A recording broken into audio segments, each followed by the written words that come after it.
Kumusta kayong lahat? Ako si Dr. Lorenzo Mendoza, isang doktor na may 35 taong karanasan at ngayon ay tatalakayin natin ang mahalagang paksa ang paggamit ng pinya para sa kalusugan ng bato at diabetes. Sa loob ng 35 taon ng aking karanasan bilang isang doktor, marami na akong nasaksihan sa aking klinika sa Pilipinas. Nakarinig na ako ng maraming kwento at hinaing mula sa aking mga pasyente tungkol sa kanilang pang-araw-araw na dieta, lalo na sa mga may diabetes. Madalas kong marinig ang ganitong mga salita, Dr. Mendoza, gusto ko sana ng kaunting pinya o sariwang prutas para masarap sa tiyan, na natatakot akong tumas ang aking blood sugar nang walang kontrol at masira ang aking mga bato. Maraming pasyente na may diabetes sa mahabang panahon ang nagpapasa-pasa ng isang hindi nakasulat na patakaran kung may problema na sa bato o mataas ang blood sugar. Huwag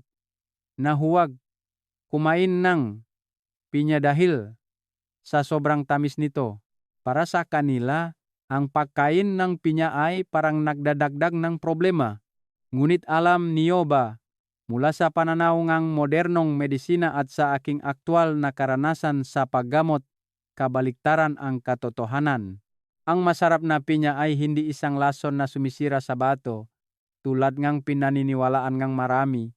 Sa katunayan, kung alam ninyo kung paano ito gamitin ng tama, sa tamang oras at sa tamang dami, ito ay magiging isang gintong walis na naglilinis ng mga dumi at toxins, tumutulong sa pagpapanumbalik ng function na paglilinis na bato at unti-unting pumipigil sa paglala ang sakit sa bato sa stage 3 ng napakabisa. Marahil ay nag-alinlangan kayo at nagtataka. Paano mangyayari iyon? Kung matamis ang pinya, saan pupunta ang asukal sa dugo? Huwag kayong umalis sa aking mensahe dahil sa susunod na bahagi, ibibigay ko ang 5 napakadaling gawin na sikreto sa bahay upang gawing gamot ang pinya na magpoprotekta sa inyong katawan. Hayaan niyo akong ibahagi ang kwento ni Mang Tonyo, isang 62 taong gulang na pasyente. Lumapit siya sa akin na may diabetes na may komplikasyon sa bato na umabot na sa stage 3. Dahil sa sobrang takot na lumala ang kanyang sakit at magdialysis, labis siyang nag-ingat sa kanyang kinakain, umiwas sa starchy foods, matatamis na prutas, at nagutom siya ng husto, kaya naging maputla at malubha ang kanyang panghihina. Ngunit dahil sa kakulangan ng sustansya sa katawan at stress, patuloy na tumaas ang kanyang creatinine level na sumusukat sa function ng bato. Nang ibigay ko ang kanyang plano sa paggamot at pinayuhan siyang magdagdag ang ilang hiwa ang pinya sa kanyang lingguhang merienda. Agad siyang tumanggi dahil sa sobrang takot, ngunit matapos kung ipaliwanag ng detalyado ang mekanismo at gabayan siya sa tamang paraan ng pagkain ayon sa medisina, nangyari ang himala. Pagkalipas ng 3 buwan ng pagtitiyaga, gumaan ng malaki ang pakiramdam ng kanyang bato. Ang kanyang madalas na pag-ihi sa gabi ay bumaba mula 4 na beses patungong 1 beses na lamang. Naging stable ang kanyang blood sugar at unti-unting bumalik ang kulay at sigla ng kanyang balat. Ikinukuwento ko ang tunay na kwentong ito upang lubos nating maunawaan na walang pagkain na lubusang masama.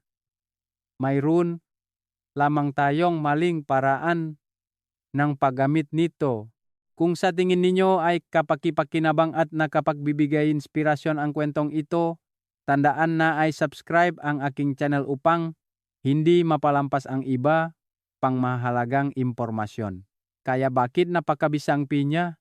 Mayroong isang nakakagulat na katotohanan na matatagpuan sa matigas na core ng pinya na karaniwan nating itinatapon dahil sa pagiging magaspang at mahirap nguyain. Ang gintong susi sa paggamot ay nasa loob mismo ngang core. Dahil ang core ngang pinya ay naglalaman ng napakalaking dami ngang isang napakahalagang natural na enzyme na tinatawag na bromelain. Ang aktibong sangkap na ito ay nagbibigay ng napakalaking epekto, tumutulong sa katawan na labanan ang pamamaga, binabawasan ang matinding presyon sa glomeruli ng bato, at pinasisigla ang kakayahan ng katawan na mag-alis ng toxins mula sa urinary tract. Ang enzyme na bromelain na ito, kapag pumasok sa daluyan ng dugo, ay gumagana ng aktibo tulad ng isang masipa na grupo ng manggagawa sa paglilinis. Humuhukay sila ng malalim sa mga selula upang sirain at lubusang buwagin ang labis na mga kumpol ng protina na nakakabit at nagdudulot ng pagbara sa lamat ng glomeruli ng bato. Bilang resulta, ang madumi ay madaling mailalabas na nagbibigay ng kaluwagan sa mga bato.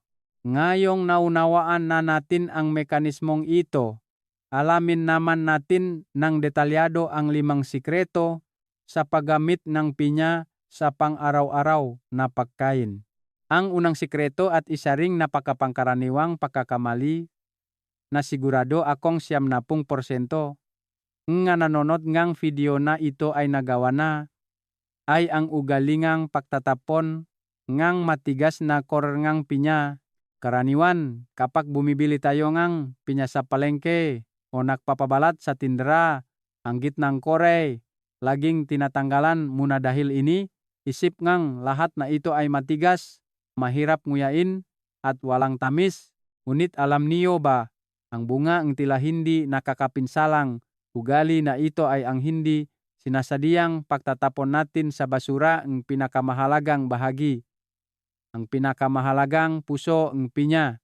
Ang matigas na core ay ang lugar kung saan matatagpuan ang pinakamataas na nilalaman ng bromelain enzyme na may mahalagang papel sa paglaban sa pamamaga at pagpapanumbalik ng pangsyon ng paglilinis ng bato.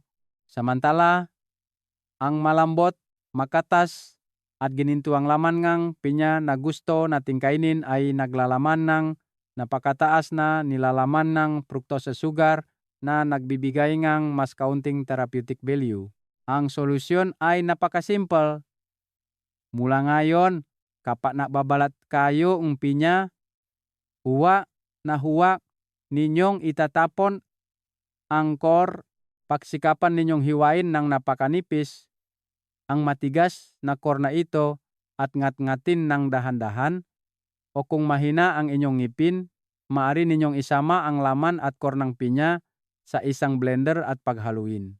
Kung ang unang sikreto ay tumutulong sa inyo na malaman kung paano kunin ang pinakamahalagang bahagi ng pinya, ang ikalawang sikreto naman ay tungkol sa tamang pagsukat at gintong dami upang matiyak ang paggamot ng hindi nakdudulot ng masamang epekto. Alam ninyo, ayon sa mga pag-aaral, ang glycemic index ng pinya ay humigit kumulang 50. Ito ay isang bilang na nasa katamtamang antas. Hindi mababa ngunit hindi rin naman masyadong mapanganib. Gayunpaman, ang pagkakamali ng maraming pasyente na may diabetes ay ang pagkain ngang sobrang dami sa isang pagkakataon. Mayroong ilang pasyente na nasasarapan at kumakain ngang kalahating pinya sa isang upuan. Ang biglaang pagpasok ngang asukal sa katawan ay magiging sanhi ngang biglaang pagtaas ngang blood sugar. Kapag mataas ang blood sugar, ito ay magdudulot ng matinding baliktad na presyon sa ating dalawang bato na hirap na. Ang ligtas na solusyon dito ay ang mahigpit na pagsunod sa tamang dami ayon sa medisina. Sa bawat pagkain, dapat lamang kayong gumamit ng 50 hanggang 70 gramo ng pinya at sa isang linggo, 2 beses lamang kayong kumain. Upang mas madaling mailarawan, ang dami na ito ay katumbas ng isang hiwa ng pinya na manipis at kasing laki ng inyong palad.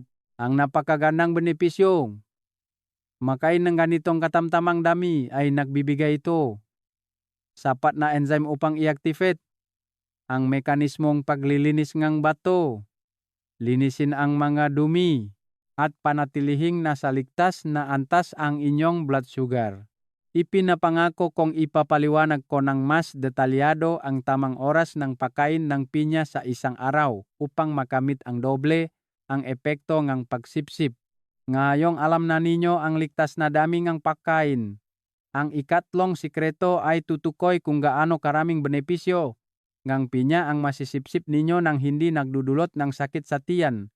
At ito ay ang pagpiliing tamang gintong oras para sa paglilinis ng bato, isang napakapangkaraniwang problema na madalas kong nakikita sa aking mga pasyente ay ang ugali ng pagkain ng prutas ng mabilisan, lalo na ang maraming pasyente na kumakain ng pinya kapag gutom na gutom sila. Ang agarang bunga nga ugali na ito ay ang maraming organikong asido na matatagpuan sa sariwang pinya na direktang kakamot sa manipis na lining ng ating tiyan. Hindi lamang nagdudulot ng labis na hindi komportableng pamamaga at pakirot ng bituka, ngunit mas mapanganib pa kapag walang laman ang tiyan. Ang asukal mula sa pinya ay direktang mapupunta sa dugo ng napakabilis at sa oras na ito, ang inyong blood sugar ay tataas ng mabilis. Upang lubusang malutas ang problemang ito, ang pinakaligtas na solusyon ay kumain ng pinya sa tamang gintong oras. Iyon ay pagkatapos ng pangunahing tanghalian, humigit kumulang 45 minuto hanggang 1 oras. Mayroon akong isang maliit na tip para sa inyo. Ang dahilan kung bakit inuna natin ang pagkain sa tanghali ay dahil sa oras ng hapon, aktibo pa rin ang ating katawan. Ang prosesong ito ay makakatulong na ubusin ang enerhiya, maiwasan ang labis na asukal na maipon at tumaas sa gabi habang tayo ay natutulog. Sa gayon, mababawasan ang presyon sa mga bato. Tandaan na manatili at pakinggan ang susunod na napakahalagang bahagi. Dahil ang susunod na ika-4 na sikreto ay isang napakagandang tradisyonal na kombinasyon na lubos kong pinapahalagahan. Pumunta tayo sa ika-4 na sikreto. Tatalakayin natin ang perpektong tambalan ng pinya at mainit na luya. Sa tradisyonal na medisina at sa aking maraming taon na aktwal na paggamot, napansin ko na ang karamihan sa mga taong may matagal ng diabetes at may mga sintomas ng sakit sa bato ay madalas ding nakakaranas ng malamig na kamay at paa at laging nakakaramdam ng ginaw sa katawan dahil sa mahinang pali at tiyan. Samantala, ang pinya ay may malamig na katangian. Kaya ang malaking tanong ay paano kayo makakakain ng pinya upang linisin ang bato nang hindi nag-alala tungkol sa malamig na tiyan o digestive problems? Ang napakagandang solusyon ay nasa isang napaka-simpleng resipe. Mag-juice kayong 50 gramo ng sariwang pinya kasama ang 2 hiwa ng dinigdig na sariwang luya. Kung kumain lamang kayo ng pinya, para sa mga taong may malamig na konstitusyon, ang mahina nilang digestive system ay madaling magkaroon ng iritasyon na nagdudulot ng paglaki ng tiyan, bloating at labis na pagkapagod. Ang maliit na tip dito ay pagkatapos ng pag-juice, Dapat kayong maghalo ng kaunting mainit na tubig upang inumin ng mainit. Ang mainit na lasangang luya ay magpapalit sa malamig na katangian ng pinya. Tumutulong na painitin ang pali at tiyan, protektahan ang tiyan, at mapabuti ang sirkulasyon ng dugo sa mga bato. Nagtataka ba kayo kung bakit napakasimpleng kombinasyon ngunit napakabisa? Ipapaliwanag ko ng mas detalyado mamaya. Ang ikalimang sikreto ay isa ring issue na marami akong natatanggap na tanong. Sa pagitan ng pag-juice ng pinya para sa mabilisang inumin at pagkain ng buong hiwang pinya, alin ang mas mabuti para sa mga may diabetes na may sakit sa bato? Ikinakalat ko sa inyo na ang pagkain ng buong hiwa ay 3 beses na mas mahusay kaysa sa pag-juice. Sa paliwanag ayon sa siyentipikong mekanismo, ang malalim na ugat na sanhi ay nasa natural na fiber system. Kapag inilagay ninyo ang pinya sa juicer, hindi sinasadyang itinatapon ninyo ang buong mahalagang network ng fiber na matatagpuan sa laman at core. Ang fiber network na ito, kapag pumasok sa digestive system, ay gaganap bilang isang napakaligtas na preno na nagpapabagal sa proseso ng pagsipsip ng fructose sugar sa dugo. Salamat sa natural na preno na ito, ang ating pankreas ay hindi napipilitang magtrabaho ng labis upang maglabas ng insulin at ang dalawang bato ay ganap na nababawasan ang biglaang presyon ng paglilinis ng asukal. Naalala ko rito si Mang Tonyo, ang pasyente na aking ikinuwento sa simula ng video. Noong una, sinabi niya na mahina ang kanyang ngipin, kaya inilagay na lamang niya ang pinya sa juicer at ininom ng mabilisan. Ang resulta ay sa linggong iyon, ang kanyang blood sugar ay patuloy na bumababa at tumataas at lagi siyang kinakabahan. Matapos kong ipaliwanag at payuhan siyang hiwain ng napakanipis at ngatnatin ng maingat, naging maayos ang lahat. Gumaling ang kanyang mga bato at naging stable ang kanyang blood sugar. Subukan ninyong hiwain ng manipis ang pinya. Ngat-ngatin ng dahan-dahan ng paunti-unti upang ang enzyme ay makahalo sa laway bago bumaba sa tiyan at ramdamin ninyo mismo ang pagkakaiba. Magpatuloy kayo sa panunod dahil sa susunod na bahagi, ibubuot ko ang mahahalagang paalala upang ligtas ninyong magamit ang pinya. Sa susunod na bahagi, tatalakayin natin ang pandagdag na gawi upang ma-optimize ang benepisyo ng pinya. Sa panahon ng aking pagsusuri, maraming pasyente ang nag-alala at nagtanong sa akin, Dr. Mendoza, kung kakain akong pinya para maalis ang toksin, kailangan ko pa bang uminom ng tubig? Mahina na ang aking mga bato. Kung ginom akong maraming tubig at patuloy na magtatrabaho ang gayito, baka masira pa sila. Hayaan niyo akong ipaliwanag ng detalyado upang mapanatak kayo. Totoo na ang inyong nga bato ay nasira at ang bromelain enzyme sa pinya ay gumagawa ngang trabaho ngang pagbasak at paglilinis ng madumi sa glomeruli ngang bato. Ngunit upang lubusang may labas ang lahat ng mapaminsalang dumi na iyon mula sa katawan, sa pamamagitan ng ihi, ang ating sistema ng paglilinis ay lubos pa ring nangangailangan ng isang likidong medium na maghahatid at iyon ay ang mainit na tubig. Kung kulang sa tubig, ang mga dumi na nalinis na ay mananatili lamang doon na nagdudulot ng pagbara at mas matinding pamamaga. Ipinakitang mapag-aaral sa medisina na ang pag-inom maliliit na sip-sip mainit na tubig sa buong araw kasama ang ugaling pagbabat nga pa sa mainit na tubig na may luya sa gabi bago matulog ay makakatulong na mapabuti ang daloy ngang dugo sa mga batongang hanggang 30%. Marahil ay pinag-isipan na ninyo kung ang inyong pang-araw-araw na ugali ay katulad nito. Naghihintay ba kayo hanggang sa matuyot ang inyong lalamunan bago uminom ng isang malaking baso ng tubig? Ngayon, subukan nating baguhin ito ng dahan-dahan na magdudulot ng nakakagulat na epekto ng pagaling. kailangan niyo lamang ngang isang maliit na termos. Hatiin ang mainit na tubig at inumin ng regular. Mas gagaan ang pakiramdam ngang inyong nga bato. Sa susunod na bahagi, gusto kong bigyang diin ang isang ligtas na ipinagbabawal na lugar na dapat ninyong tandaan. Sa panahon ng aktwal na paggamot, napansin ko ang isang malaking pagkakamali na nagawa ngang maraming tao. Iyon ay ang kaisipan na gumaling ng mabilis. Kapag narinig nilang mabuti ang pinya para sa bato, itinuturing itong isang miracle drug na nakakagamot ng lahat ng sakit at nagsisimulang abusuhin, kumakain ng araw at gabi ng walang kontrol sa dami. Ngunit makababayan, ang labis na pag-abuso ay hindi maganda. Ang bungangang ugali na ito ay ang pagiging sobrang karga ng katawan. At ang sakit ay hindi lamang hindi bumababa kundi maari pang lumala.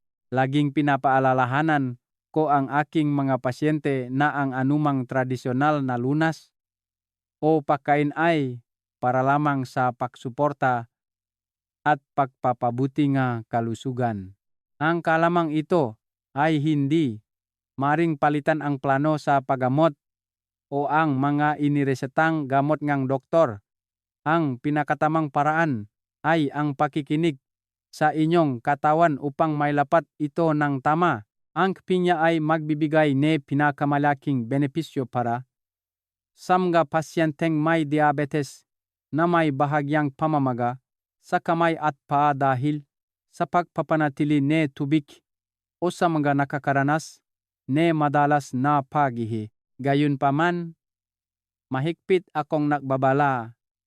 Mayroong 3 grupo nga tao na dapat nalubusang iwasan ang pinya. Una, ang mga pasyente na may malubhang sakit sa tiyan at ulcers. Dahil ang dami ngang organikong asido ay magpapalala sa mga sugat at magpapahirap sa kanila. Ikalawa, ang mataong umiinom ng gamot laban sa pamumuo ng dugo para sa puso dahil ang enzim sa pinya ay may epekto rin sa pagpapalabnaw ng dugo at kung gagamitin ng sabay, magdudulot ito energy panganibi, energy pagdurugo. At ikatlo, ang mabuntis na kababaihan, kung hindi kayo kabilang sa 3 grupong ito, maari kayong gumamit ng pinya ng may kumpiyansa.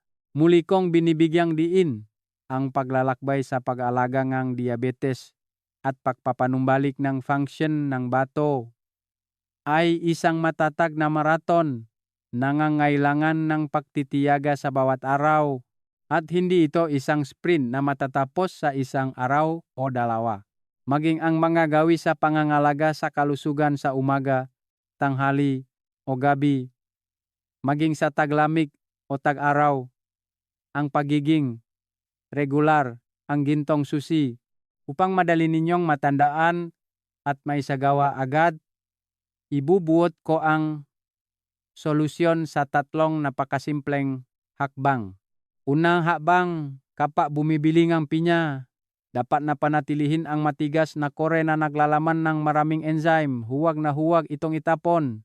Ikalawang hakbang, hiwain lamang ng isang manipis na hiwa na humigit kumulang 50 gramo at kainin sa gintong oras pagkatapos ng tanghalian. At ikatlong hakbang, kung kayo ay may malamig na konstitusyon at takot sa malamig na tiyan, tandaan na laging isama ang ilang hiwa ng sariwang luya. Ang malaking benepisyo na inyong matatanggap pagkatapos ng isang panahon ng pagtitiyaga ay ang inyong 2 bato ay makakapagpahinga ng mas madali. Ang toxin ay maalis ng maayos at pinakamahalaga, ang blood sugar level ay laging mananatili sa stable na antas. Nakikita ninyo, kung ihahambing sa paghihirap na pagsisikap nating ipunin ang bawat maliit na pensyon upang hanapin ang nga iba't ibang uri ngang food supplements na ipinagbibili ng malawakan sa internet na pinupuri ang kanilang benepisyo kunat may malabong pinakmulan. Ang isang hiwa ngang sariwang at napakamurang pinya ay nagbibigay ngang isang napakagandang at mas ligtas na mekanismo ngang pagaling kung alam nating gamitin ng tama ang dami naintindihan ko ang psikolohiya ng mga pasyente. Kapag may sakit, susubukan nila ang lahat. At kung may marinig silang tungkol sa mga magic pills o holy medicines, gagawin nila ang lahat upang mabili ito. Marami sa aking mga pasyente, nang una silang magpunta sa akin, ay may dalang maraming malalaking at maliliit na supot ang mamahaling imported na supplements, ngunit ang kanilang mga bato ay nananatiling mahina at ang kanilang blood sugar ay mataas pa rin.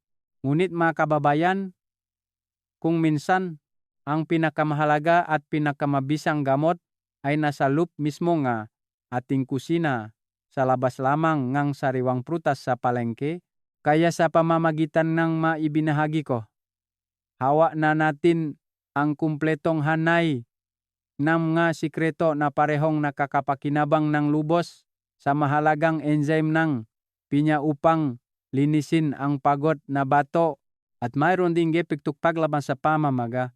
Pinoprotektahan ang manipis na sistema ng daluyang ng dugo mula sa nakakatakot na komplikasyon ng diabetes. Ito ay tulad ng isang pana na tumama sa dalawang target, isang gawa na may dobleng benepisyo. Ipinapangako ninyo kay Dr. Mendoza na sisimulan ninyo agad ang 50 gramo ang gintong pinya na patakaran simula bukas ang tanghali upang makita kung paano gumagaan at nagiging sariwa ang inyong katawan araw-araw. Dito, gusto kong itanong ng Totu. Baliktanaw, dati ba ay kumakain kayo ang pinya sa pamamagitan ng pagtatapon ng matigas na kore o may ugali kayong panatilihin ang kore upang nguyain? Sa loob ng mahigit 10 taon ng aking pagiging doktor, araw-araw ay nakikinig ako sa dose-dose ng kwento ng pasyente. Lubos kong naintindihan at nakikiramay. Napakahirap na baguhin ang isang ugali sa pagkain na malalim nang nakaukit sa ating buhay sa loob ng ilang dekada.